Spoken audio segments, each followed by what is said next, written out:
call this meeting of the New Hanover County Board of Education to order.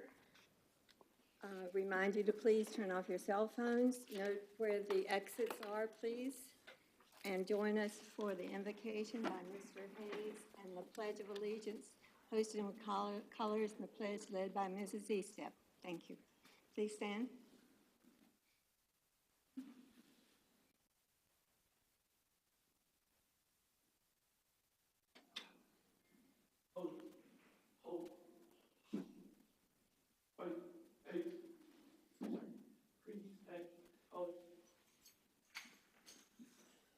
Lord, we thank you for this day, this opportunity to be here tonight to discuss the educational issues concerning our county.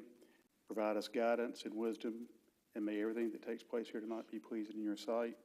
We ask a special blessing on those that serve and protect, not only here locally, but around the world tonight, that makes it possible for us to be here to hold this meeting. In your holy name we pray. Amen. I pledge allegiance to the flag of the United States of America and to the republic for which it stands, one nation, under God, indivisible, with liberty and justice for all.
Good evening. Oh, hello, everyone.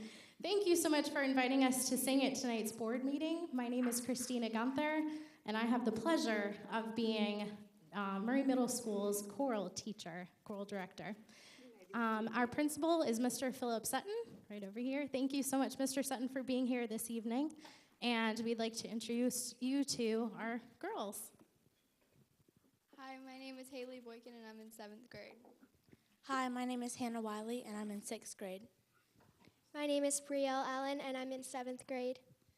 Hi, my name is Pandora Clues, and I'm in 8th grade. Hi, my name is Tessa Bowers, and I'm in 8th grade. Hi, my name is Cinco Wu, and I'm in 8th grade.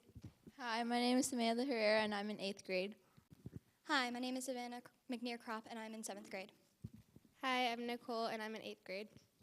Hi, my name's Emma Combs, and I'm in 7th grade. Hi, I'm Lily Brooks, and I'm in 8th grade. I'm Jillian Miles, and I'm in 8th grade. I'm Noelle Bird, and I'm in 8th grade. I'm Grace Jeter, and I'm in 7th grade. Hi, I'm Anna Scott, and I'm in 7th grade. My name is Skylar Mitchell, and I'm in 6th grade. My name is Sage Mintz, and I'm in 7th grade. My name is Georgia Boyette, and I'm in 7th grade. My name is Abigail Evanson, and I'm in 8th grade. Hi, I'm Piper Ford, and I'm in 7th grade. My name's Elena Giever, and I'm in 8th grade. Hi, I'm McKenna Lobestall, and I'm in 6th grade.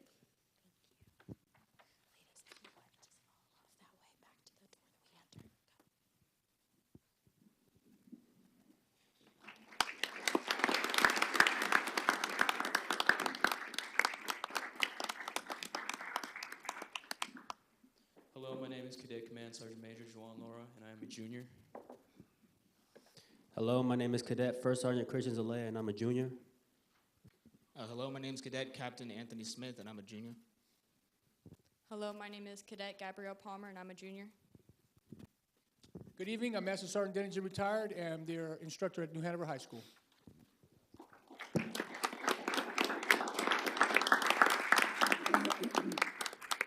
We want to thank New Hanover High School students and certainly the instructor and principal, Dr. Rob Morgan, who's here with us. Thank you.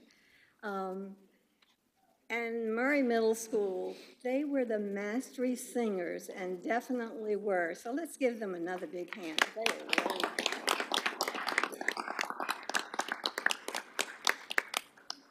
really Mrs. Adams, if you'll please call the roll. Edward B. Higgins. Jeanette S. Nichols. Here. Dennis A. Kavanaugh. Here. Lisa Easter. Here. Donald S. Hayes. Here. Bruce T. Shell. Here. David L. Portman. Here. You have before you the agenda. Are there any additions or deletions of the agenda? Not at this time. Is there a motion to accept? Move to accept. Second. Thank you. It is accepted. The approval of the minutes for August the 30th. Excuse me. Yes. We didn't vote to accept it. We just made the motion. Oh, well, I just knew you were going to anyway. Okay, those in favor of the agenda, please. Aye. Aye. Opposed? Okay, it is accepted. Thank you, Mrs. Kavanaugh. Approval of the minutes for August the 30th, 2017, which is a special meeting. It's been moved. I can't see it. Hang on. I move that we accept all four. Okay, because it went too fast.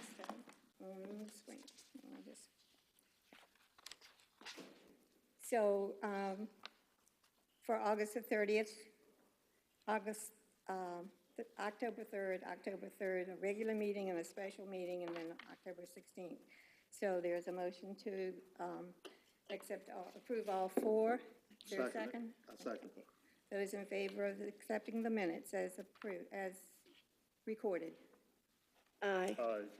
Opposed? Okay, thank you. At this time, we have recognition of achievement. And Mrs. Quattlebaum will lead us in that presentation.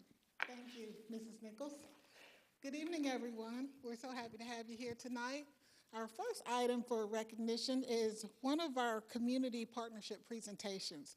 As an ongoing initiative of this board to communicate community partnerships in our schools, tonight we have the honor and pleasure of learning about the National Center for Outdoor and Adventure Education's program called Education Without Walls. And tonight, one of the co-founders of that program is here, Selena Dare. She co-founded the program with her husband, Zach, but Zach has to babysit, so Selena will lead us tonight about the presentation. It is a year-round adventure education program for highly motivated and ambitious teenagers who have financial need. I can't wait to hear about the program. I know you're going to enjoy it. So, Mrs. Adair.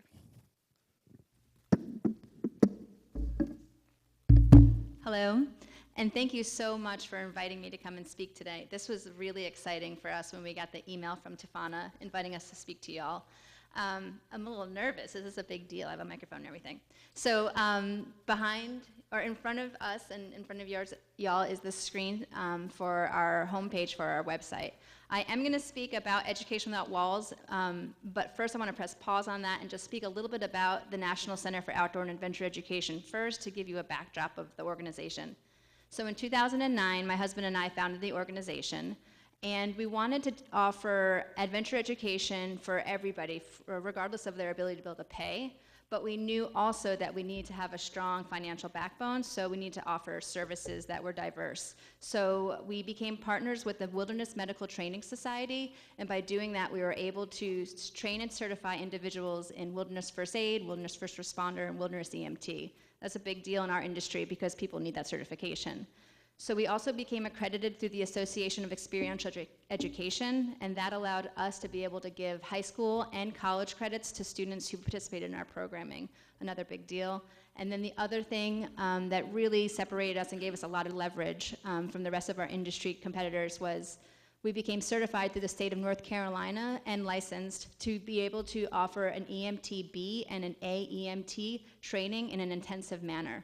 So we have 17 acres on River Road, and we have a classroom, and we have cabins, we have administrative building, we have a gear warehouse, and our students are able to stay on campus and get this coursework done in 19 or 30 days compared to going to community college where you have to do like 3 months or 5 months. So that River Road property was not always the case. When my husband and I found the organization, we were working out of our house, and it wasn't until 2012 that we were able to get a bona fide campus. In 2009, we had our curriculum and our curriculum set up and our lessons set up for our programming. And the McKinney-Vento liaison at the time for New Hanover County Schools, Lisa Burris, she saw that our outcome goals and our lessons were in line with the McKinney-Vento Act, which is a federal program to help support homeless kids in successfully completing high school. And so at that point, she and New Hanover County Schools then started scholarshiping homeless students to go on our programming. So these are 16-day summer expeditions. The students everything is taken care of for them.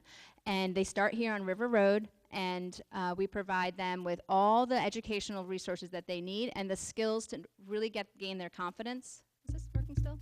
Yeah. So we're teaching them all the backpacking skills, we're teaching them all the rock climbing skills, we're going floating down the river, we're surfing at the end of the course.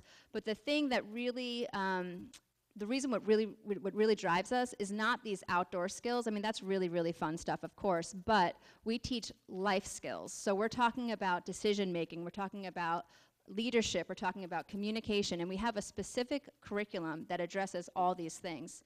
You have in front of you our most recent, this is hot off the press, our most recent statistics. So we are outcomes driven. So our whole curriculum and how we do what we do is reflective on these outcomes here. So we have the students complete before and after surveys on leadership, self-esteem, self-actualization, communication, decision making, as well as environmental sciences and civic responsibilities. So across the board in all these areas, our students are scoring very high. This is self-report of them saying how they feel about themselves before a course with us and how they feel about a course after us.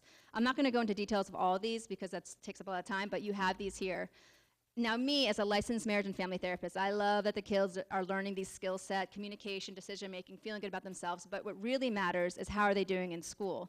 And so we do have an MOU in place with New Hanover County Schools, and we also have an exchange of information where the students' parents, they sign off on a release saying like, yes, we are okay with NCOAE collecting data on our students, their academic data. So we collect how they're doing in school, absentees, graduation rates, and passing grade levels. And you'll see on the last 2 pages you'll see absentees and grade promotion.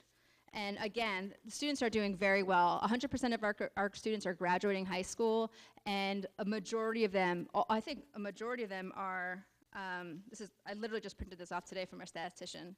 97 of them were promoted successfully to the next grade level. And these are students that are high-risk students. These are the students that are the ones that we're always afraid of falling through the cracks.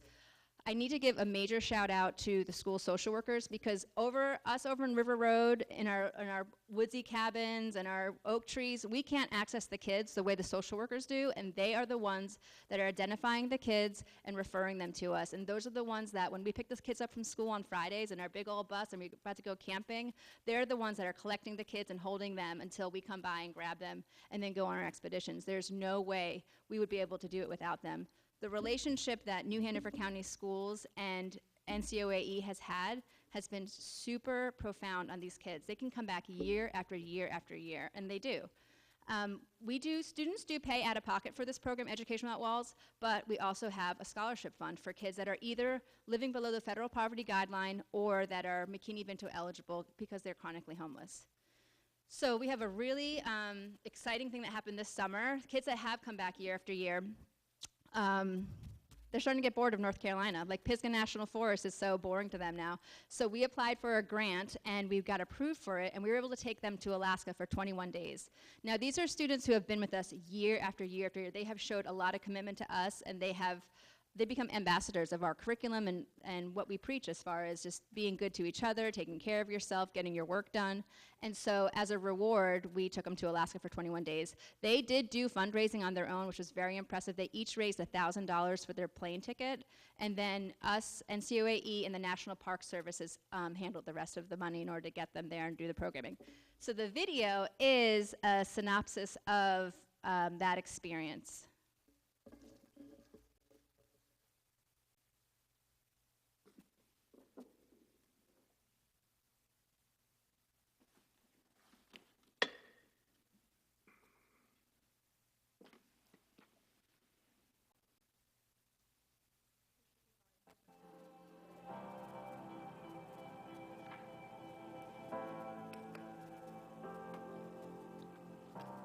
NCOE has provided me a place to call home when I was moving around a lot and I didn't have a place to stay. Over the 3-4 years I've been with them, took me out of the drama and stuff from home and brought me to a new place to find myself. They also taught me how to deal with the conflicts of life and how to deal with the stress from stuff I've been through and how to deal with the anxiety that I have. It's given me courage and confidence to motivate me throughout school, throughout life.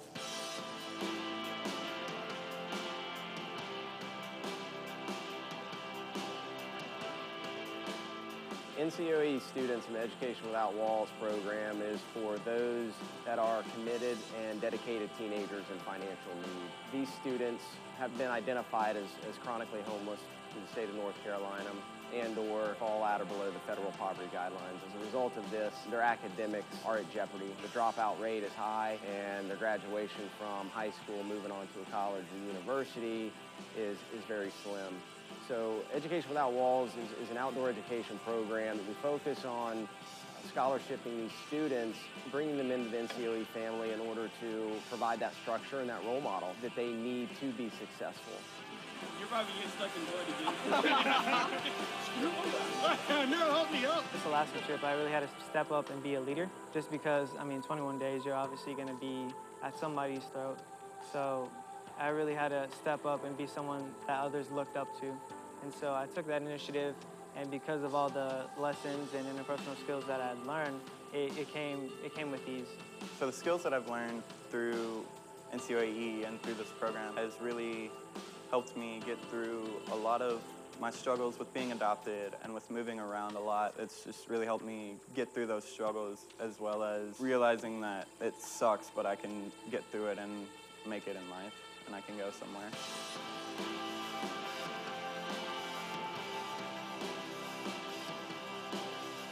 Every trip brings more responsibilities, which helps me get used to all the new things in life.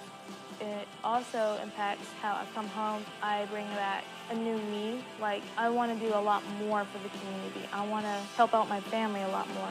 This helps me with college and helps me just start my life. The transfer of learning back into their community and back into their home life is unprecedented due to the years of education and years of experiences that they've had with NCOAE. I came back a changed man because of NCOAE. Before, I was immature. I didn't listen to what my parents said. I didn't follow the rules at school. I was slacking behind in school. And on this trip, they gave me time to find myself. NCOAE has taught me critical thinking, leadership, problem solving, and teamwork that I could transfer back to my community.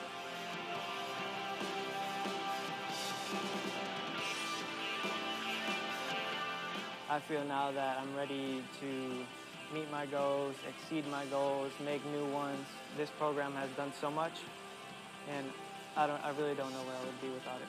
I feel like if I didn't get back in the program, I would still be sneaking out and getting in trouble and moving around. I don't think I would have been adopted last year. I probably would be in jail or something. This Alaska experience for the students was culmination of the past years of education that the students have had with us. It was really a rite of passage and an opportunity for them to utilize the skills trip after trip, year after year with us, taken to remote Alaska into the bush to navigate crevasses and traverse glaciers and summit peaks and bushwhack in one of the most remote areas in the United States. NCOE is my family.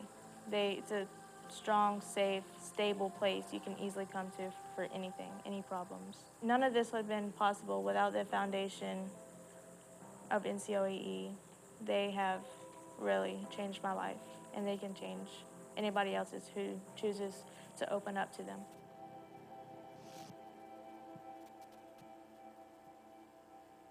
So the one other little piece of programming, and then I will step down, is we have student advocates, and this is an important piece because we're not always in the backcountry where we have like total control over the students and can really help guide them, and where they have like this captive audience. In between the courses, a UNCW student from the School of Social Work is tagged with every student that's registered with us, and they do weekly visits with them, whether it's in the home or it's in the school or at the public park or a public library, to help the students meet their academic and personal goals. And that's something that I believe has been a really critical piece in kind of bridging the experiences that the students have in the backcountry, because those are profound and real and eye-opening for them, but then they get back to their community and things are crazy and the house is doing this and problems with this and that. So the student advocate is there to be able to bridge the gap between each of the courses and continuing the discussions that were started in the backcountry with us. That's it.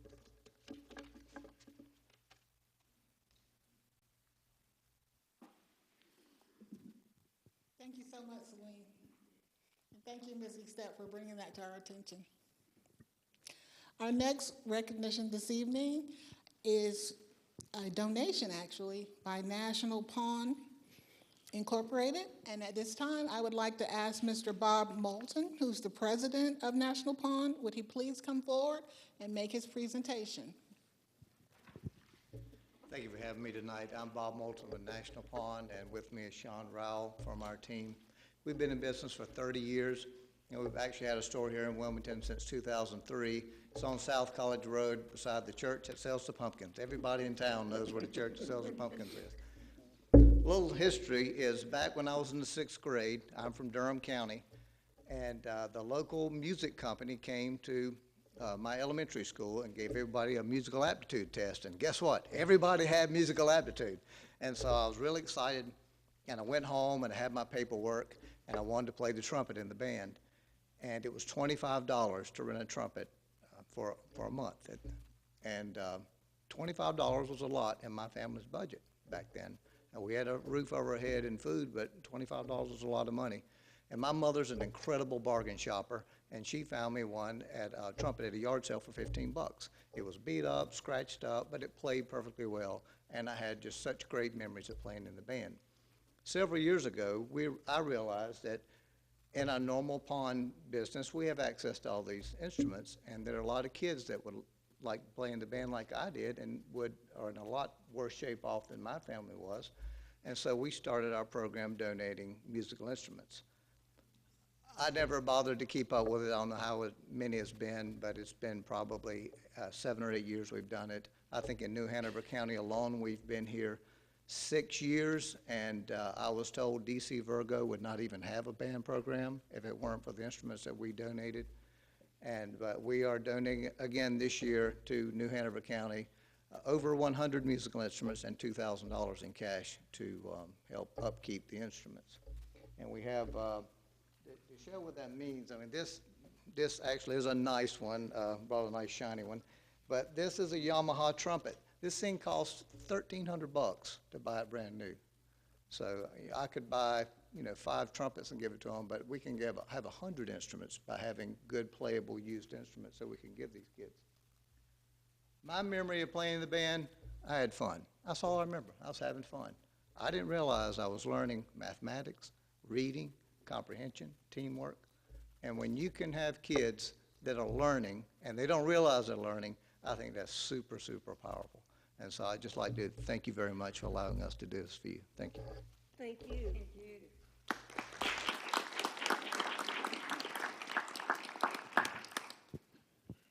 For our final recognition this evening, we want to congratulate a special young lady for being one of 6 winners among elementary, middle, and high school entries in the 2017 Young Artist Competition that was sponsored by the Professional Educators of North Carolina, PANC.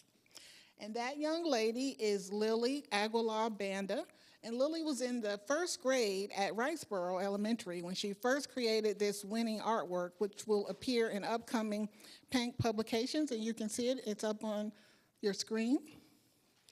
So if Lily is here, I would like to invite her to come forward. She's not here. So I will, okay. Well, we'll ask the art teacher, Ms. Guthrie, would you please come forward to accept this recognition on behalf of the board for Lily? And They how want old to take is your Lily? picture. How old is Lily? Oh, my Yes. gosh. 1st grade when she did this? Goodness. I couldn't do this. I think she was also Beautiful. Mr. Higgins' Art Award choice as well, so he's not here to boast. So, thank you. Thank you very much. Okay, and that concludes our recognitions. The next item on the agenda, call to the audience. You can see the instructions up there. We also now will have a timer, so that will remind you when your 3 minutes are up. Our first person who's going to speak to the board, Savannah Blair Roberts.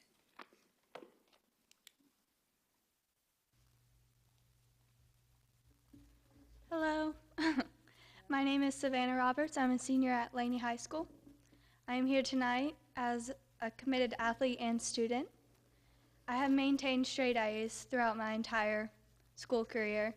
In the 2015-2016 school year, I logged 150 hours and went to 24 different competitions. I'm an equestrian athlete. As I prepare for college and my future, I have no recognition of my accomplishments from the school system. I'm here tonight to advocate for the New Hanover County Schools to recognize the equestrian sport in high schools and to allow early release or excused absences for eligible competitions. Part of the mission of Athletics Department of New Hanover County Schools states, it is the belief of New Hanover County Schools that all students should have an opportunity to participate in competitive athletics. The equestrian sport meets every part of the current mission statement, yet it remains unrecognized. Some interesting facts are horseback riding is one of the only sports where men and women consistently compete against each other. It is almost as physically demanding as all currently recognized sports. There are over 55 interscholastic equestrian association teams in North Carolina alone, and there is 13,500 members in over 42 states in North America who take part of the equestrian. 75 schools, many in the NCAA, sponsor equestrian teams at the varsity level. Horseback riding is exclusive to therapeutic riding athletes and a recognized event at the Special Olympics. There are 20 therapeutic riding programs in North Carolina. Equestrian scholarships for colleges are available at over 5,000 universities and colleges. I'm not here to request the school board create education and to create equestrian programs as funds are likely unavailable. I'm here to provide a format and program of recognition for the equestrian sport. I have provided you with a program outline to include program requirements, annual enrollment forms, and logs. It's in the green folder. These would be available on the New Hanover County Athletics website for those requesting letter recognition to compete. It would require a minimum GPA as well as proof of participation in training and competitions over the school year. I feel this program would support the mission of the school system, the mission of the equestrian athlete, and prepare that athlete for college programs so they can get scholarships. I'm thankful for your time. I am committed to my school. I am committed to my sport. I'm an equestrian athlete. Thank you. Thank you. Our next person to speak to the board, Nancy McCall Fennell. If you don't mind, give us permission, I'd like Angela first. We both signed up because we didn't want to run over 3 minutes. If she doesn't finish, okay. I'll be right there. Or actually, can I read for her too? Because she's got a terrible cold at the moment. If you don't mind me using our 6 minutes together. Are you asking for 6 minutes, or are you going to do it all in 3? maybe less than 6. Well, my name is Ann Eidelman, and with Nancy, we chair the Education Action Team for the League of Women Voters, the Lower Cape Fear chapter.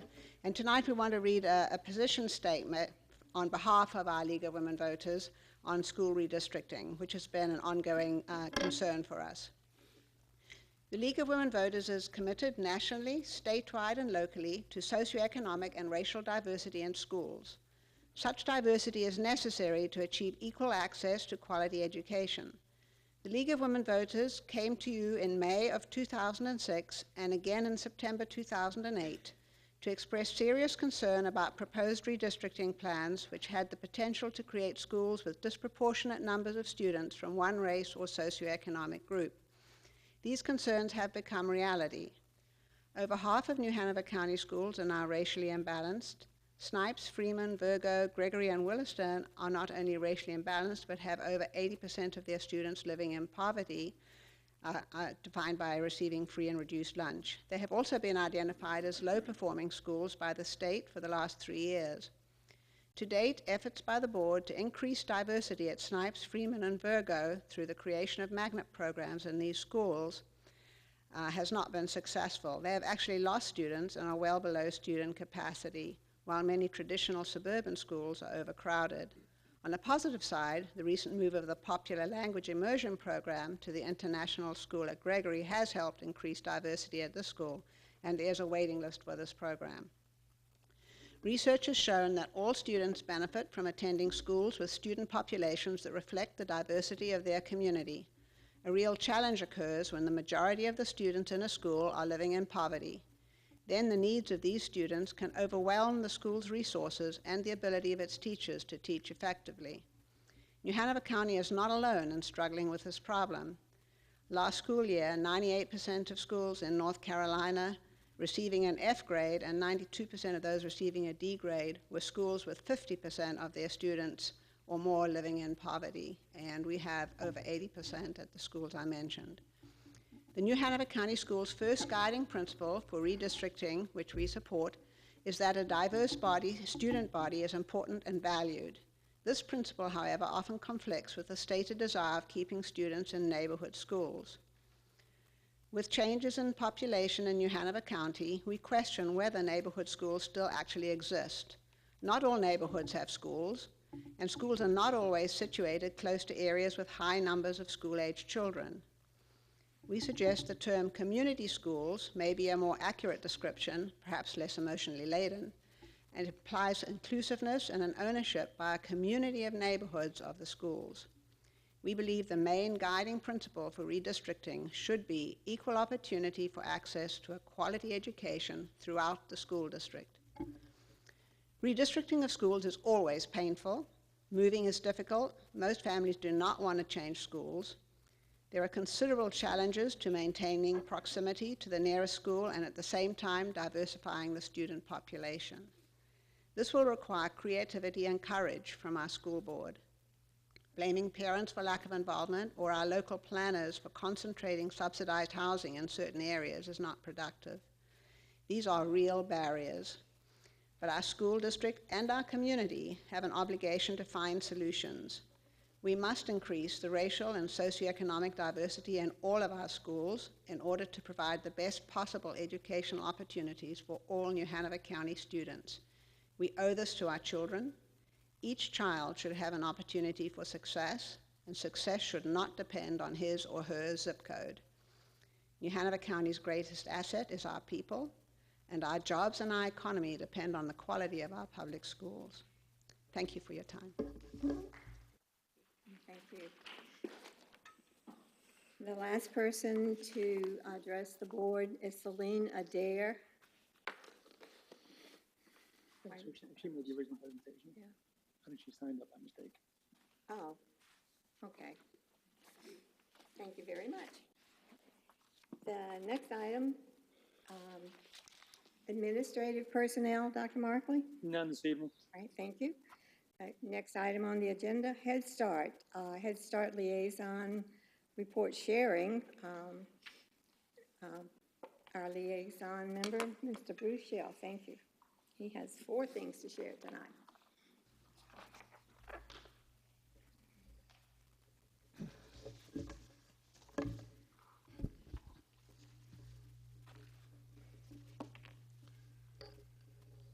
As you know, we serve as a separate board for Head Start. We're required to do that. We have a fiduciary responsibility for that. So monthly we come to you, or your liaison comes to you with information so that you're informed and the public is informed. The first item in your packet, which is labeled Appendix A, is the enrollment data. And that has not changed much, but it's important that you see that and that you know the numbers, the 260 children in that program, and how the demographics are there and other data. I won't go through all of that. You have it in front of you, and the public can certainly access it online. But that's the first item that you have. The second item that we are certainly required to report is the expenditure report. And I'll remind you that it's not the same fiscal year as your school budget. It's April ending report. So we're reporting to you for 5 months, which is about 42% of the year. And we have spent 33% of that money in comparison to if we were on track, 42. So we're a little under budget as expected. And I don't know of any unique items to point out that we don't normally cover, but it does break this out by salaries and employee benefits, professional and technical services, and supplies and materials. Those are the 2 boilerplate things that we talk about each month. And with that, our third item is to talk about the bylaws and composition of Policy Council. I don't want to steal any of Ms. Smiles' information, but I will say to you that it is this organization that we're talking about is dually authorized. You have a council and you have a school board. And so what you're going to see tonight is the blending of that so that you have some understanding and the public of the other side, the Policy Council side of that. And with that, I'll turn it over to Ms. Smiles. Thank you.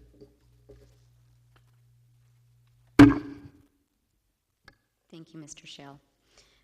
So you have before you our annual 17-18 bylaws, and that's the structure and composition of our Policy Council for our Head Start funding source. Annually, we come together and typically vote on this in November. October was our governing body training, which we had an outstanding representation of the school. Over 25 parents attended. The only amended item from last year's bylaws was the term, and that has been extended to 5 years. So we can have community members and parents serve up to 5 years on our council. That was effective when the new Head Start performance standards came out in September. Everything else included in this document was reflection of last year. So it is required to have approval on this item by our Board of Education members. Do I hear a motion to approve the bylaws? So moved. Second. Thank you. Those in favor? Aye. Opposed? They currently are approved. That was a lot of work. Thank you very much. Thank you very much. And And the last part of your presentation, Mr. Shell?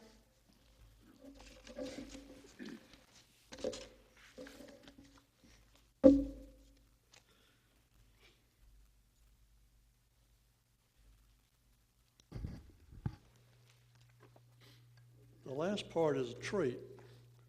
You're going to get a presentation, Ms. Greer, one and only Ms. Greer, and she's going to talk to you about the 30 days and the successes that they have achieved.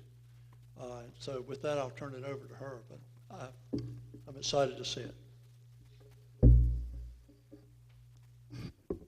We continue to be grateful for the opportunity to capture the magnificence of pre-K in 5 to 7 minutes.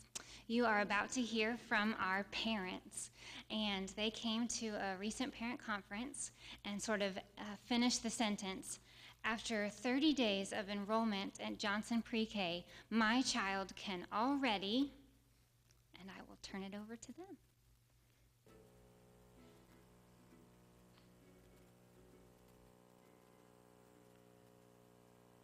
Tamia started Johnson Pre-K. Her vocabulary has picked up. She's more into books now, wanting to learn more, going around the house saying colors or numbers, and being very active with other children as well.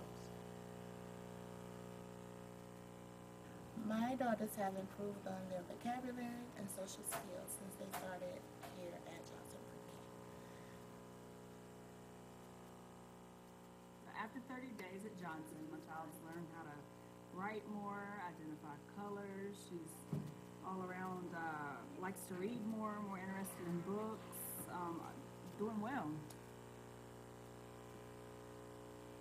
Since my granddaughter has started here at Johnson, she's able to spell her name, and she's able to count a lot better. Since starting Johnson Pre-K, my son has learned how to write his name and draw a picture of himself, which he could never do before. Buenas tardes, mi nombre es Rosy y yo estoy muy contenta de que Dulce esté aquí. Ella ha aprendido mucho, ya ella no sabía inglés, ahora sabe inglés y sabe el abecedario, ya hace muchas cosas y se volvió independiente. Y gracias a Miss Bridget y gracias a todos los que han ayudado a ella, gracias a todos, de verdad se los agradezco mucho todo lo que están haciendo por ella. Muchas gracias.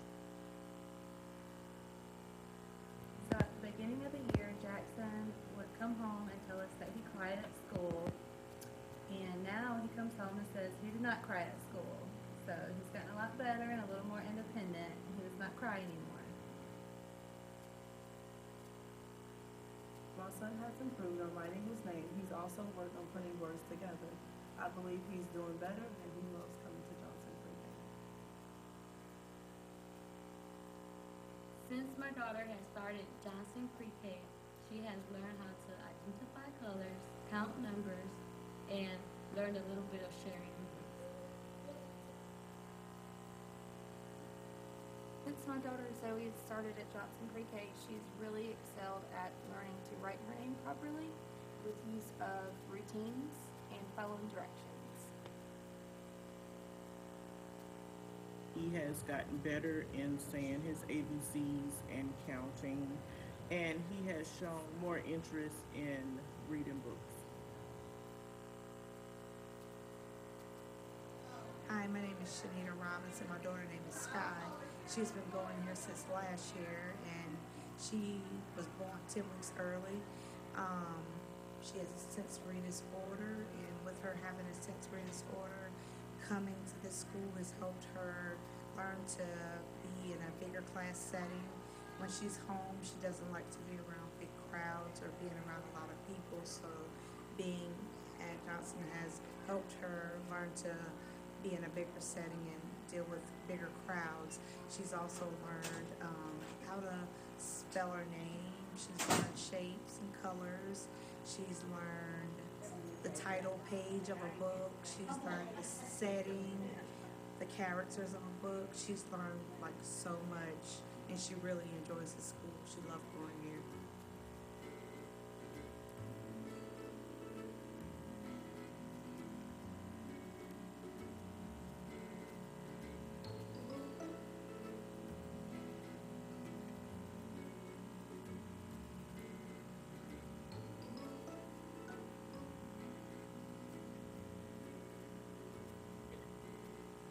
So that was 30 days. Imagine what we can tell you by the end of our school year.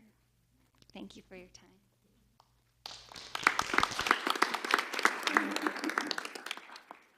Ms. Nichols, let me just say that we're talking about 3- and 4-year-olds. And so it's really positive what they're able to accomplish in just a short period of time. I think it's great that we see the measurement here in front of us. So thank you. Absolutely. I was thinking as I saw that, how wonderful if all the parents in our system could say this, the skills that they are learning. Thank you very much. The next item on the agenda, information, bond to buildings, an update on the 2014 bond project, Appendix E, Mr. Anderson.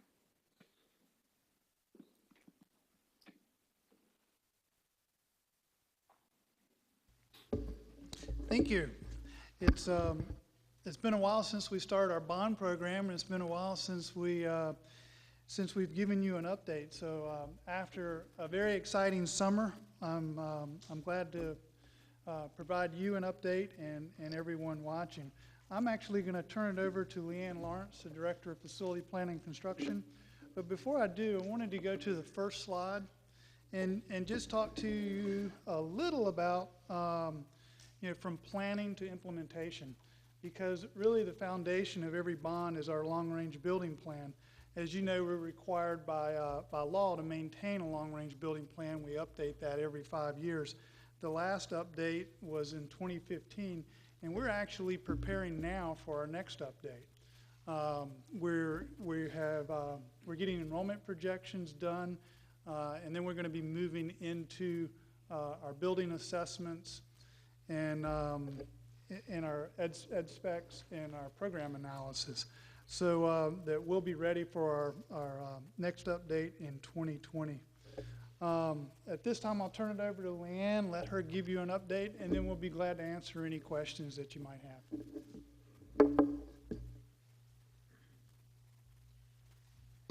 Thank you, Mr. Anderson. Good evening. Thanks for the opportunity to give you all this update.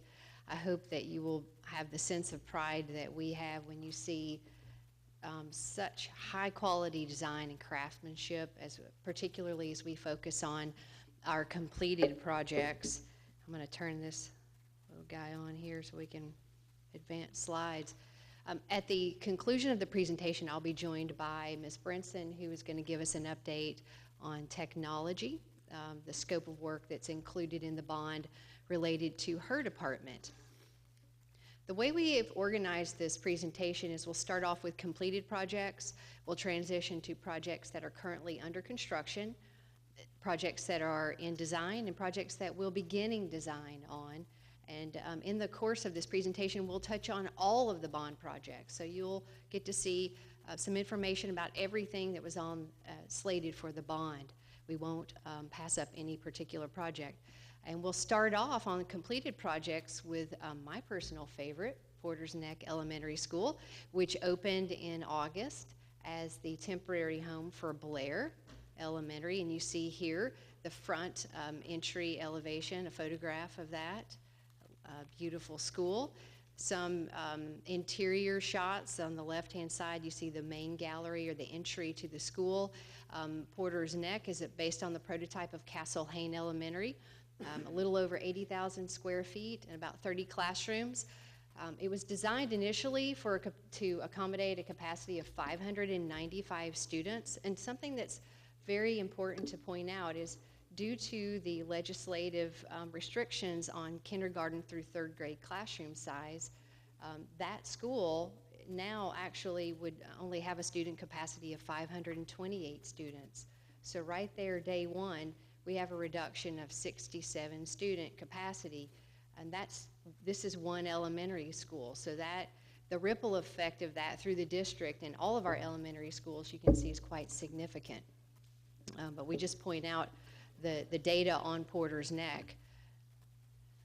This is an image of the media center. We incorporated a lot of mobile furniture on casters.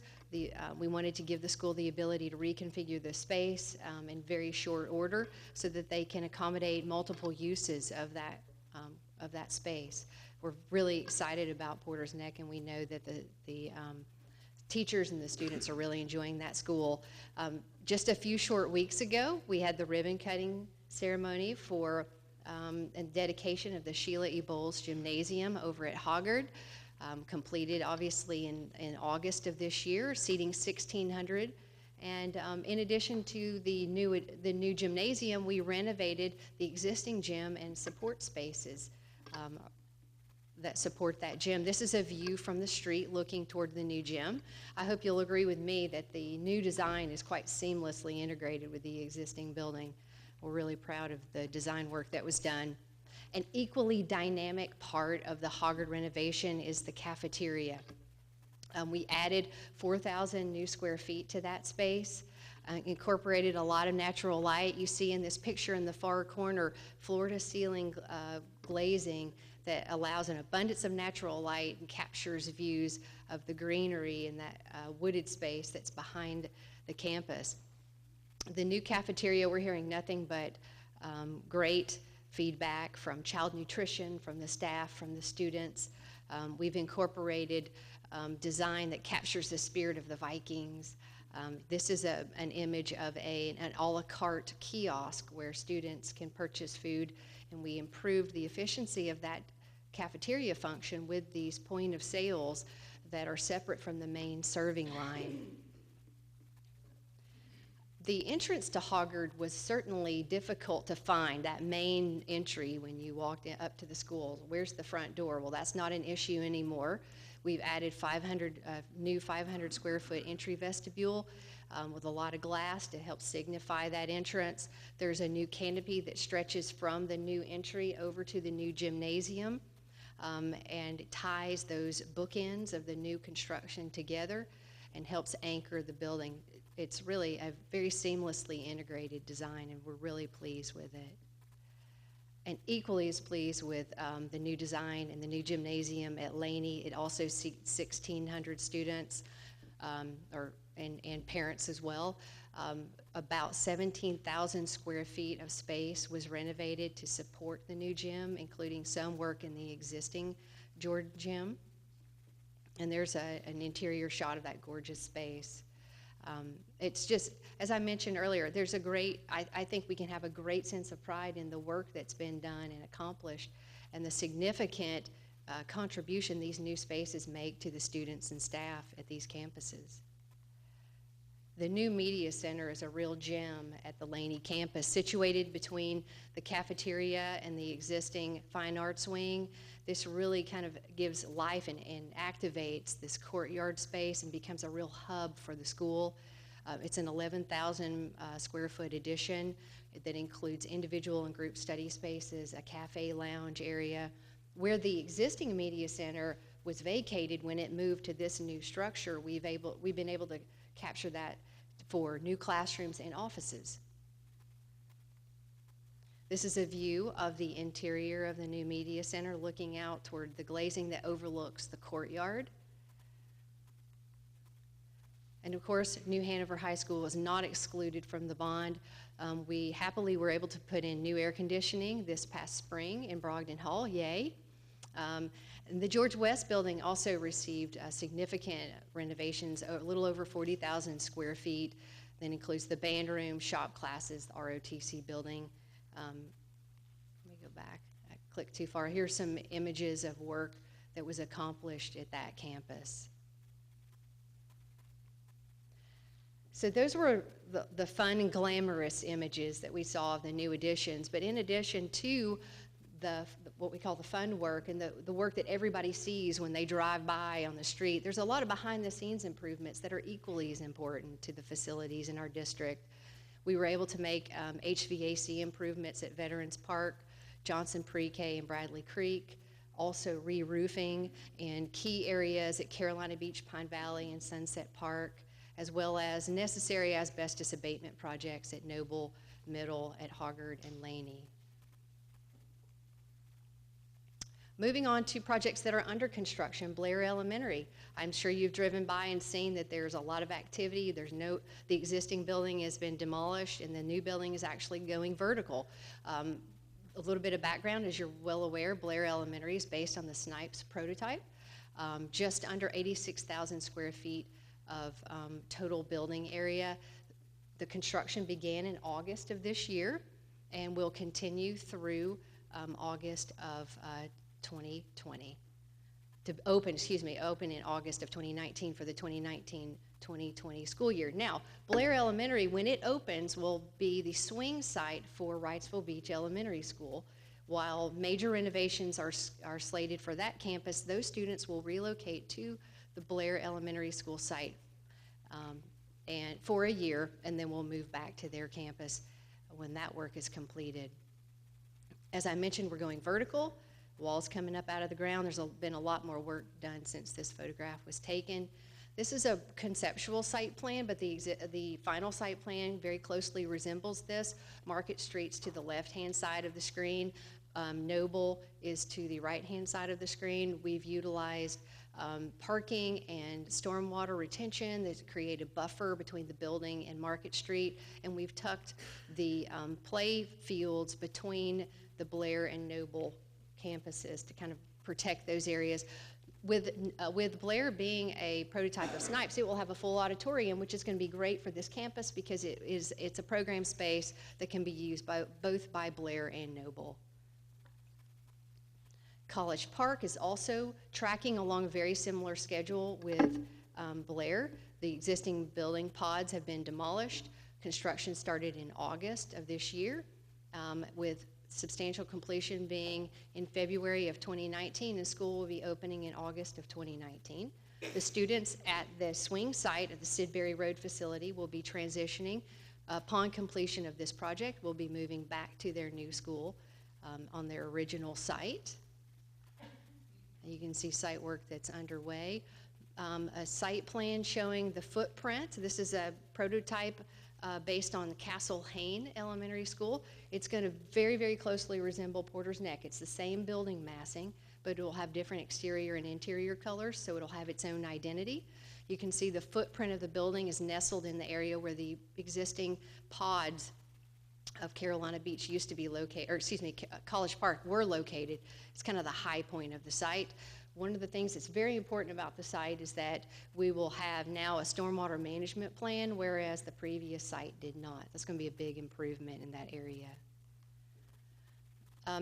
Getting ready to start construction, kind of one of those behind-the-scenes projects that are direct digital control replacement. Direct digital controls are the control systems that control the heating and air system in the schools, and we'll be making improvements at New Hanover, Freeman, Murrayville, and Parsley, and that work is actually going to begin any day now. We're excited about that. Again, it's behind the scenes, but very important. In October, we came to you all with the schematic design for Myrtle Grove Middle School, which is currently in the design phase, as we're transitioning now to talk about projects that are in design. Myrtle Grove is in the design development phase. We'll be wrapping that phase up here in the next month or so and moving very steadily into the final phase of construction document development. They'll begin bidding in the spring of next year. Construction will begin in the summer of 18 and will continue through the summer of 2019. Students will be on campus at the time while work is being performed, but as wings of the building are slated for improvement, the students will be relocated from those wings to modular classrooms to maintain their safety and also the function of the building. But as each individual wing is isolated for construction, it will be closed off. No one will have access to that area of the building, but they will have access and use of the remainder of the building. And again, beginning work in the summer of 18 and completing in August of 2019. Roland Grice is a very similar schedule to Myrtle Grove, also in design phase, also one of the projects that we brought to you in October. It will be phased construction occurring over the next year with students temporarily housed in mobile units while work is occurring in specific areas of the building.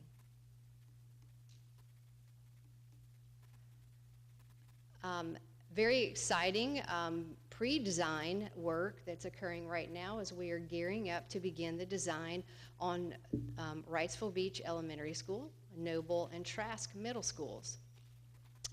Tonight we'll be presenting to you recommendations for design team selection for each of those projects.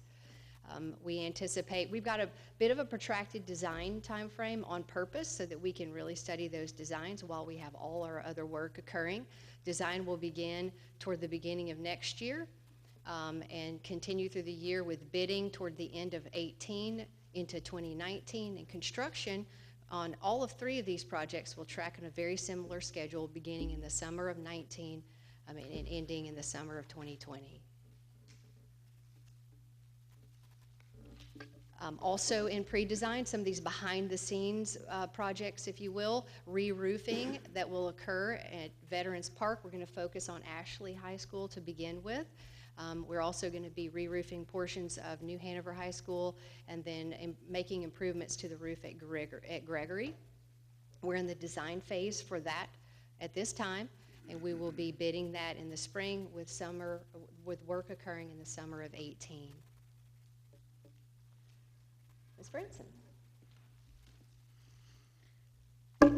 Oops. In the area of technology, we have less projects, but we are touching all the schools. So the first project that we had been working on is the upgrade of the network infrastructure.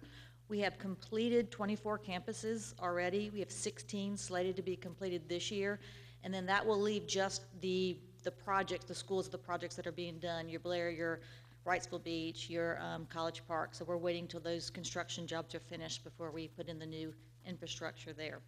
Our second project that's touching every school is the security cameras. So we are placing security cameras in every campus. The schools that had already had some security cameras, we're going to be adding some additional ones to locations that that weren't covered in the initial process when they were done a few years ago. That project is taking a little bit longer. We've had some issues with some of our cameras, so we're working out those issues before we proceed with the installation in case there is some issues that we need to make some changes. And then our last project is the voice over IP. When we did the core stuff already, and now we are working on getting some of our schools done. So we have already going to be completing 7 campuses this school year, and then we'll be coming for the capital process to add the other schools, because by 2023 we have to have all the schools moved over to voice over IP.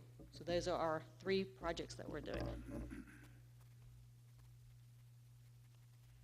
And that was a few years worth of work packed into just a few minutes and a few slides. We'll be glad to answer any questions that you have, and thank you for your time.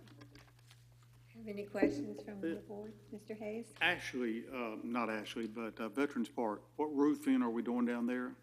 Mr. Higgins is not here, so I need to really ask. In his absence, I'll ask about it. We are going to focus initially on feedback on Ashley High School and look at the recoating of the roof on that particular portion of the facility. How old is that building? That building opened in 2001, and when I think it may have been a year ago or so that we had presented our roof management plan, and we said we were looking at how we could extend the life of some of our existing roofs, and that's what we're doing there by applying this coating system we can extend the life of that roof, Just an extension, yeah. so we don't have to replace it. We're trying to flatten out that replacement curve so that, Don't use flatten and roof together. I had a question on the cameras. 13, I believe it said 13 currently, and then your additional 10.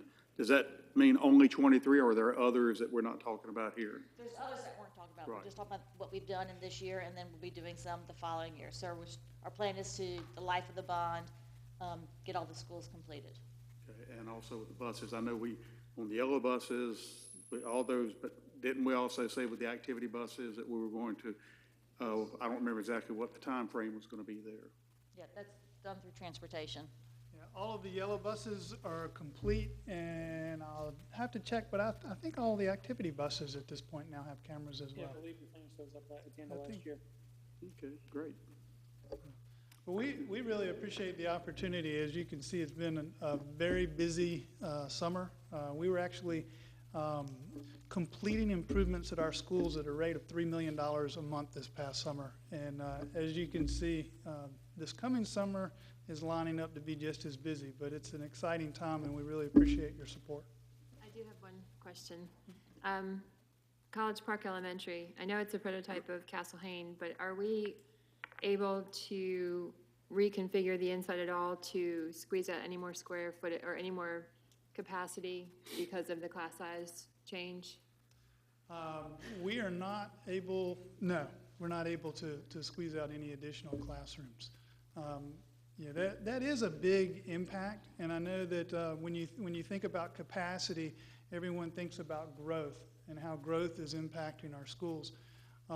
We may grow 200 to 400 students a year, but when you look at on a district-wide basis, that one piece of legislation equaled about 3 elementary schools. So it was a much bigger impact to us facility-wise, capacity-wise than growth is.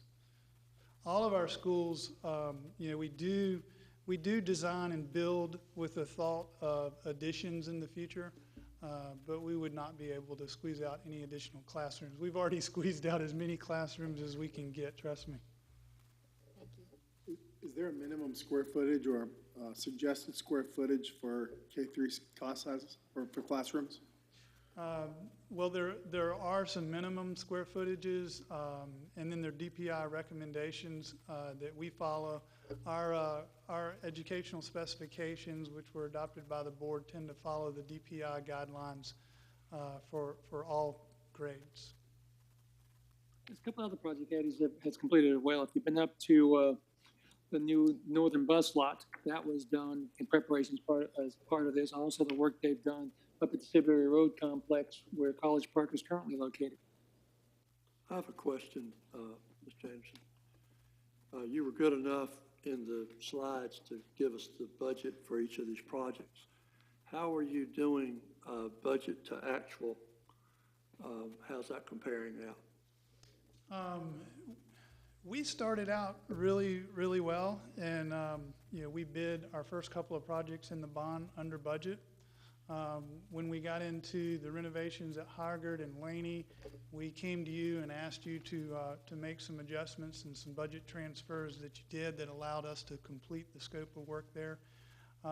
We still have, I think, about $1.5 million in our program contingency.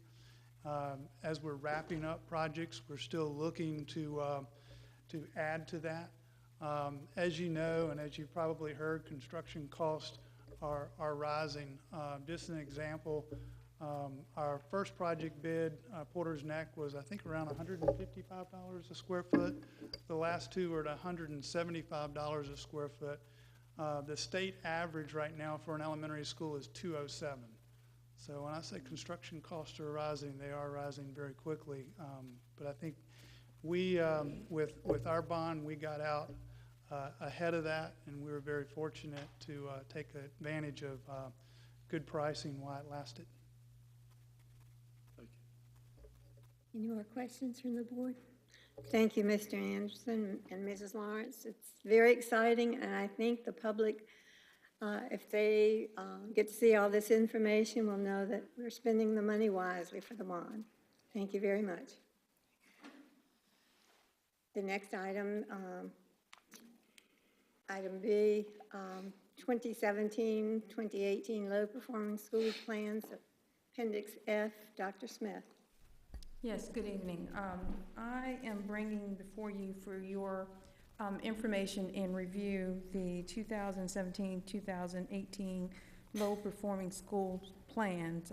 Our schools that are designated as low-performing, it's required as a part of the General Statute 115C, Section 105-37, that the board review those plans within 30 days of the state identifying those schools as low-performing.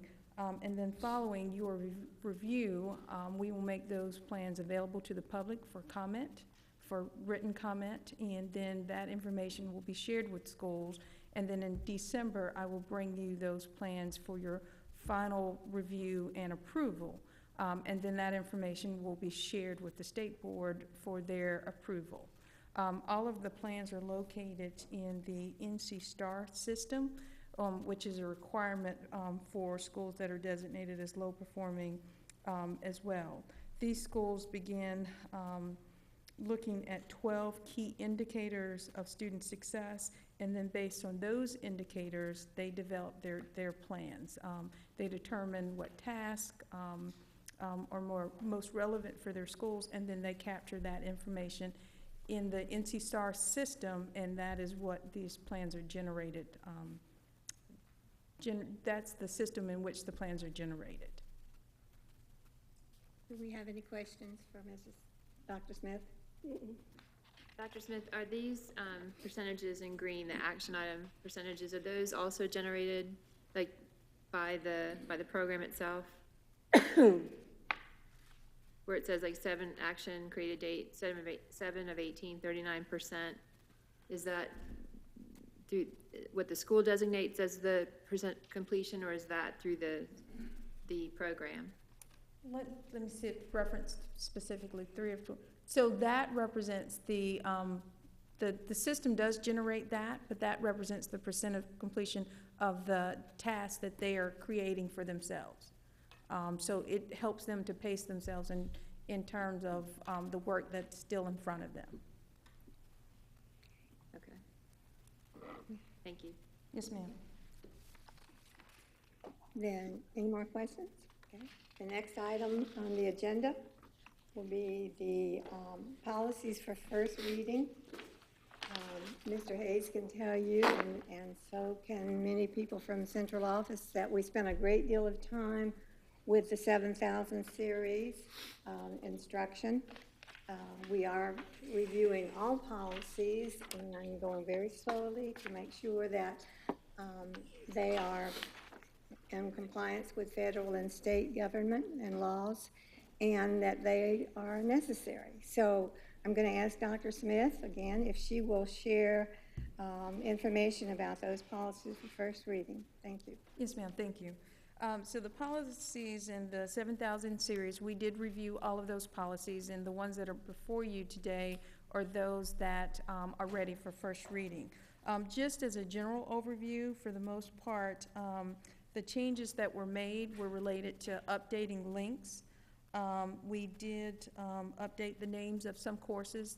The state of North Carolina has changed the names of our courses. We've moved from Math 1 to NC Math 1.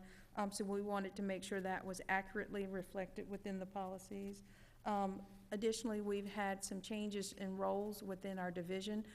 We used to have a director of instructional services. Now we have a director of elementary education and a director of secondary education. So again, we wanted that accurately reflected in the policies. We did remove some outdated phrasing. We no longer have No Child Left Behind. We have ESSA. And so again, and that's the Every Student Succeeds Act, so we wanted to make sure that was accurate in its phrasing. And then also language to clarify the intent within specific policies. We want to make sure that, you know, these policies are written for our teachers, for our parents, for the public, and we wanted to make sure that in reading these policies, there was clarity around the intent in the policies. And I'm very well prepared to go through any specific questions you have about any changes in any specific policy as well. Move for approval. These are just for information, thank you. Thank you. But I would like for you to please review them, let Dr. Smith's office or Mrs. Adams or the superintendent know of any changes that you think that we need to apply or anything that we need to add. And certainly these will be available to the public so that we can get input before they come back for second reading. Okay. Thank you, Dr. Smith. Thank you. The next item for information is Pause for People presentation. Mrs. Quattlebaum. Sure, Ms. Nichols. At the board's request, the PR division has collaborated with Pause for People to produce this video presentation that we're about to show you, and it shows how the district works with the Pause for People program. The video features Palmer, who is here tonight, and Palmer works at Pine Valley Elementary School. She's not a student, but rather she's a trained service dog. And after the video, we have our Pine Valley Elementary principal, Mr. Sam Kantowitz, here, along with Mr. Mark McCann, the 5th grade teacher who handles and manages Palmer, along with some representatives from the Pause for People program. They'll answer any questions after you see the video. For years, dogs have worked to earn the distinction of being man's best friend. Dogs have an incredible way of changing our lives for the better. The bond between humans and animals is special, which makes it no surprise these faithful friends are serving not only as companions, but as assistance dogs who can help provide educational support to school-aged children. Meet Palmer. This four-legged superstar calls Pine Valley home. In January of 2016, the New Hanover County Board of Education approved an agreement with Pause for People to allow Palmer into the school to pilot a program for assistance dogs in the school system. The whole time she's here, she's on the job, with the exception of a break that she gets midday for decompression. She can absorb a lot of different stresses throughout the day. That's one of the main things that I think she helps the staff and the students with. But we do things that are highly motivational for the students, whether it be answering a math problem or coming to the board to do that problem, or reading interactions. We even do some classroom visits with different classes around the campus. Now, Palmer is more than just your regular dog. Her role at Pine Valley is not just to provide educational support for the students. She is also there to help the staff. Hey, Palmer. How are you? I carry dual certification from Pause for People as both a medical alert assistant dog and a canine assisted education facility dog. I keep an eye on everyone at Pine Valley Elementary, making my rounds to motivate the students to do their best while providing non-judgmental support in their academic endeavors. On any given day, Palmer can find herself as the motivator for success in a child's life, providing that extra spark of encouragement to move a child from the back of the classroom to the front. The little boy's face lit up like a Christmas tree when I told him he would be able to read to the dog. It makes me emotional to see kids get that excited over something and to be able to motivate them in a good way. And the little boy is a good reader, and so this was a way for him to showcase it in a good way. Once you meet Palmer, you discover she is an intelligent and intuitive animal with a natural-born way of working herself into your heart with the simple wag of her tail or a look with her big, soulful eyes. I like having her here. She is a good dog, and she keeps a lot of people company whenever they do things. And she works hard a lot. I like her a lot. A study conducted by the University of California found that children who read with a therapy dog improve their reading skills by 12% over the course of a 10-week program compared to students who didn't. But reading isn't the only skill area that improves with the support of a dog like Palmer in the classroom. Confidence skills crosses into other subjects like math, while self-esteem grows and communication and social skills blossom. Even attendance improves. Positive thing, she does come home and talk about Palmer. Reading's been a struggle for her, so it's always had a negative persona to it, and being able to read and sit with Palmer and kind of cuddle up has given it a positive spin. So now she has a positive emotion with it, and now she can associate reading with some positive feelings with it instead of all these negative feelings. So she definitely does come home and wants to read with our own dog, and it's nice because it's, I've seen it play out at home as well. Actress, singer, and pet activist Doris Day once said, "I have found that when you are deeply troubled, there are things you get from the silent, devoted companionship of a dog that you can get from no other source." Miss Day's words ring true every school day for the students at Pine Valley Elementary, thanks to Palmer.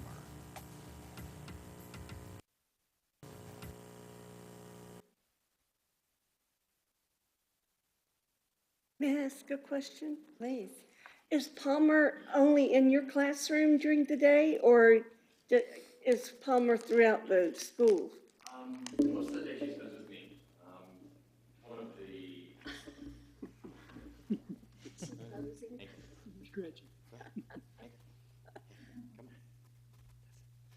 She spends the majority of her time with me. I'm her primary handler. We also have a secondary handler coming on. She's in training now, and we've been getting her up to speed. So that'll allow for a lot more interaction throughout the school. I've been using my playing time and any time allowable in my schedule, which for a 5th grade teacher isn't all that much, unfortunately, to get out and do things. Also having students come to me for specialized interactions.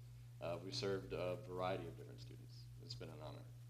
I can see how a child would be excited to share time. How can you not love a dog with a face like that? Right, right. Yeah, I use her in the classroom for a variety of different motivating, situations. One of those being handing back tests, like test scores that are exemplary. I have the student receive the test from the dog rather than me, which you'd be surprised how excited they could get. Also, when I'm up front, I can call her up to me, she'll come to me, and when we're doing math problems or things like that on the board, students who are hesitant to come up, I hand the marker to Palmer, and all the hands go up. They want to receive the marker from Palmer so they can come do the problem. And so that gives an extra level of motivation to our students, which is nice to see. It's a simple thing, a simple interaction, but it can be really, really meaningful. So. Thank you for providing that. Absolutely, it's my pleasure. The community partnership that we've got with Paws for People is strong. They're a very worthwhile nonprofit organization. It's been a real honor to work with them. Do you have any more questions or comments? Yeah, I've had a chance to be in Mr. McCann's classroom, and I'm glad you all have had a chance to see the video, but I'm not sure if it captured the energy that number one, Mr. McCann brings to the classroom, but number two, the energy the kids have because of Palmer and the positive energy that they have, and we're very fortunate to have Palmer be there, and we're very fortunate to have Mr. McCann devote so much time, because it takes a lot of time to become a handler. And I just wanted to see if maybe Terry would explain, or maybe Mr. McCann would explain about the training process, because it's not just that you get a dog and the dog's in the classroom. It is a very long process, and there's a different level in terms of understanding the difference between service dog, therapy dog, and what that all means. So I don't know who wants to touch on that just a little bit. I got all my bosses here. Yeah. Well, I came before you almost 2 years ago to begin this process, and so once we got the approval, it was a very exciting time. At that point, Terry and the organization went into motion figuring out what dog would be best suited for this job. Most of their dogs actually picked their own job, which would take a little while to explain, but it's a really cool thing to see. It's called a bump, but they selected this dog for Pine Valley and for the job that we do. At that point, they started bringing Palmer in a little bit to get acclimated to the environment. In the meantime, I was kind of studying up on what needed to happen. She knows over 100 commands, so there's a wide variety of things that she can do in different ways that she can help. As we progressed with the training, I did as much as I could while in school, and then as soon as summer session came, I was full-time dog training. Actually, I wasn't training the dog. They were training me. Actually, she probably trained me more than I could ever train her. So to interpret the dog, to be able to use her effectively, it takes some time, and a relationship definitely develops. We call it bond, and Palmer and I now have that bond. We do pretty much everything together. You can see you can take her anywhere. She's good to go, you know. So it was a bit of a process. It was work that I enjoyed, so I don't want to make it sound like it was some labor that was thrust upon me, but more of a labor of love, really. I've been wanting to do this for quite some time, and I'm glad to have the partnership with Paws for People at Pine Valley to make this happen. For my students, for myself, for the staff, it's really been it's been an honor to be a part of it, and I hope to grow it. So what we're doing now is incorporating a secondary handler who's coming in. She's a guidance counselor, so her schedule's a little bit more fluid. She'll be able to take Palmer and do other interactions that I can't attend. So with that, I think we could get Palmer to do a whole lot more throughout the school, more than just my planning period or some recess sessions would allow. So that part of the plan is in motion now, and really look forward to seeing what kind of things we can come up with in both the guidance setting and educational setting. Since this was a pilot, what were the lessons learned during this year? Well, I think the first year really was more about, can this exist in a school? What kind of feedback are we going to get from parents? Are there going to be students that are hesitant? Are there going to be parents that are worried? We haven't experienced any of that. Some students we've used as an opportunity to kind of get over a fear of dogs. We've interacted with a few students that, have identified that, I don't really feel comfortable with a dog. Well, if you'd like to try, we can, do some systematic desensitization, teach you how to interact with a dog properly, so that you don't go and just pet any old dog or do whatever.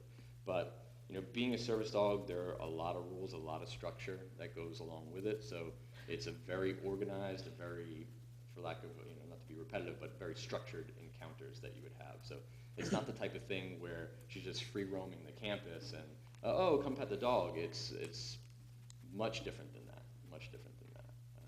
So we've learned a lot about the application of the dog in the educational environment. Things that Terry has been working on for quite some time. In fact, he started using service dogs in that setting. So it's a labor that he's also been in love with for quite some time, and the founding, one of the founding components of the Paws for People organization, who now work with veterans and PTSD sufferers, other ailments. So, we've learned that she can be there, that it's not a distraction, rather enhances the environment. And now that we've got a year under our belt, I'm starting to branch out more and try to do more things with her. Again, the secondary handler is really going to help with that, to be able to get out and do more things. You saw Miss Carroll speak on the video. She requested an interaction from me. I approved the lesson plan. I went in, I did my thing. And we've also had some dogs in training come through. We work with UNCW. They are the ones who provide a lot of the training, the fine-tuning of these dogs after they exit the penal system, where they learn those 100 commands I spoke of. So they're coming through and doing some interactions as well. We're trying to get a lot of exposure for our students so that they can reap the benefits of it. Palmer's unique in the way that she's consistently at Pine Valley. She's the dog that they would see every day. Every interaction for the girl that spoke about her reading with Palmer, every time was with Palmer, meaning that a rapport is developed, a relationship is developed between the dog and the student. I can see it in Palmer's eyes when she walks in. She gets excited to see her. The student gets excited, the dog gets excited. It creates a really positive emotional experience for the student and honestly for the dog. So, it's mutually beneficial. Everybody kind of wins in this scenario. And I'm fortunate to have sort of landed at Pine Valley and inherited this wonderful program. But we're working on those ways to expand it using our interventionist, using our instructional coach as well to try to expand all the different areas that we can get Palmer involved and get more kids exposed to it and give them that sense of calmness and understanding as well. And it's working well. So having only been around it for a couple of months, still learning all the different components and capacities that Palmer can take on, and we're going to expand upon that in the coming year. Did you have any, sorry, I was gonna say, did you have any trepidation when you walked in first, knowing that there was a service dog there? Not at all. And it was interesting to learn the process on how Mr. McCann became a handler and all the different things that the variety of different facility dogs and service dogs can handle, and the things that they can really be a benefit to for all ages. Even our teachers as well, they can reap the benefits of Palmer as well. May I ask a question, please? How do you acquire the dog? Is the dog in your possession, or is it? The dog is ultimately always Paws for People's possession. It's a $60,000 asset that is allocated to Paws for People. That is lended to the school system? I'm sorry? That is lended to the school system? Is put under my supervision at the school system. So by me being her official handler, we have that relationship. I'm responsible for her and her care, her food, her vaccinations, all of that type of thing. Is there the opportunity to acquire more for the school system? That's a great question. That's a great question. I can put my friend on the spot if you'd like. But I think education dogs are an avenue that Paws for People is looking to go into and expand, called their facility dog division. I think that's a program that is gaining more dogs and more handlers. So that's, I hope, a possibility. My vision for the program is to have it extend within New Hanover County, to have New Hanover County then be a model system for the use of these dogs, to have it extend to the whole state of North Carolina and onward. I think the applications we're just scratching the surface. We have dogs in several different school systems. You need to go to the mic. Stand.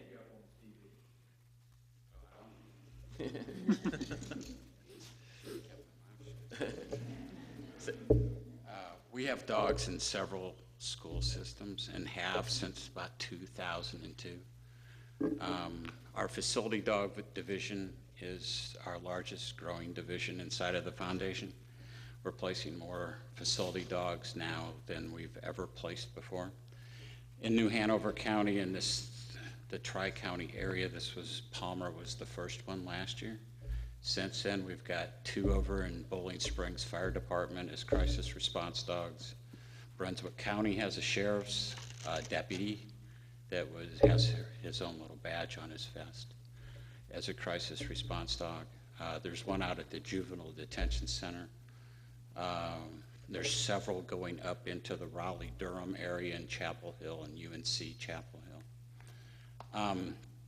My personal goal, since it was the first dog I had, was a dog that worked in schools, in special education classrooms, is for every school to have one of these things, because I think they're that valuable to the students.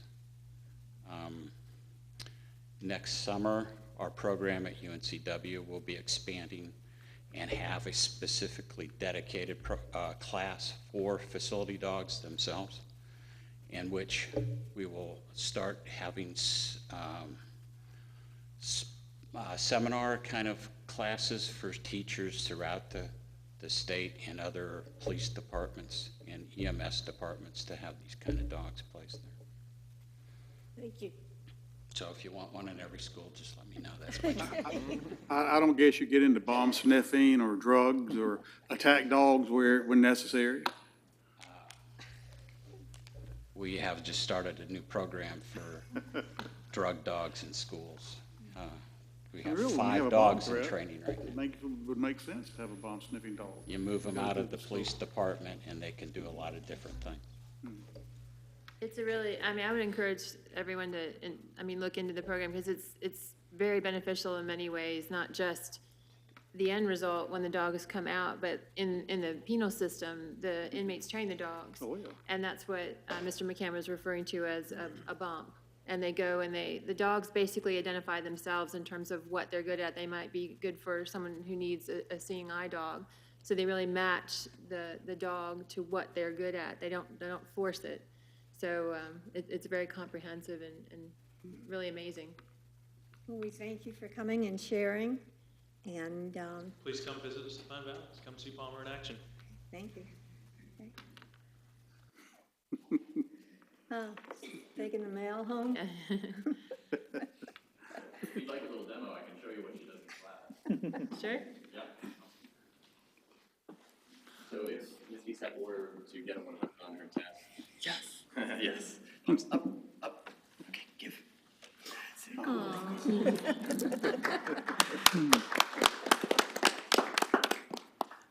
And maybe for those who didn't make 100, some encouragement.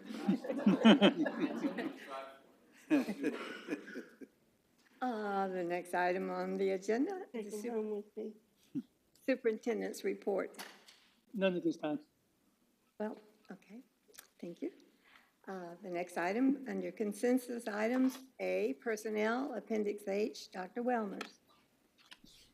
It'll be Thank Dr. you. Hahn. Oh, Dr. Hahn, okay. Thank you. I request the board approve the Personnel Appendix H. Move for approval. Is there a second? Second. Any questions or comments? Okay. Those in favor of the recommendation? Aye. Aye. Opposed?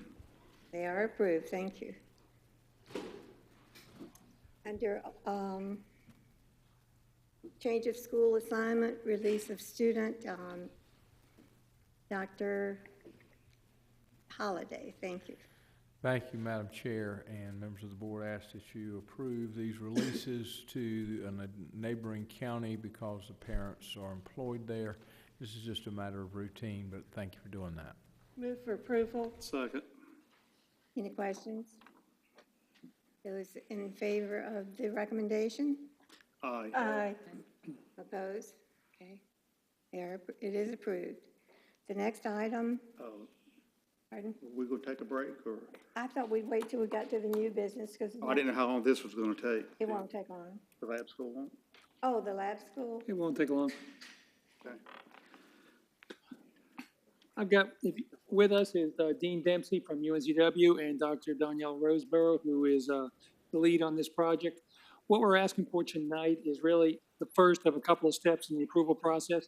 The original lab school legislation required them to work with a Tier 1 economically distressed county, but it was modified so they could work with a district with one of the schools that was identified as low performing. So the letter that's here tonight allows them to make the request for that waiver to the state. Move for approval. Second. Questions or comments? So all that's doing is allowing them to send a letter where they would work with us, but we're not designating anything or This time is, frame or as I anything. say, this is the first step in that process. Any more questions or comments? Okay. Those in favor of the letter of the waiver? Aye. One quick question. Sure. What's the timeline for that?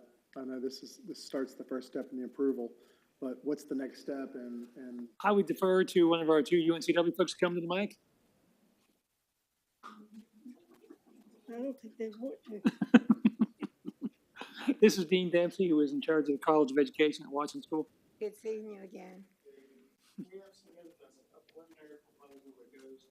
Board of Governors and the General Administration of the UNC system. Assuming that proposal is approved, that would then formally initiate the planning process, so we would submit subsequent proposal components that'll go to Chapel Hill over the next 2 to 3 months to have the structure and the design of the school approved at the Board of Governors level.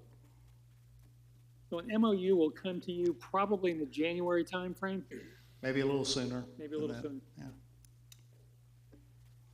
Any additional questions? Thank you. Thank you, Dean. Those in favor of Dr. Markle's Aye. request for the waiver? Second. Those in favor of the We already made a request? motion. Aye. We had already, Well, I said, oh, we already did? yeah, You're asking for a vote? yes. Any opposition? Okay. Dr. Markley, you may approve it, okay.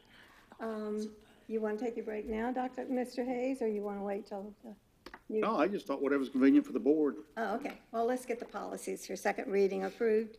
As you can see, those changes have been there for you. You've had an opportunity to communicate with Ms. Quattlebaum's division. Move for approval of all of the policies. Is there a second? Second. Okay. Those in favor of accepting all the policies as presented? Aye. Aye. Opposed? Okay. They are now approved for second reading, will be posted. Okay.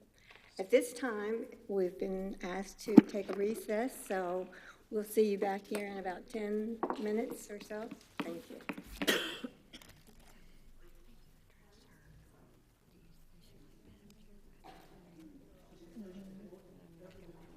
I could call her Madam Chair, because she's acting as chair tonight.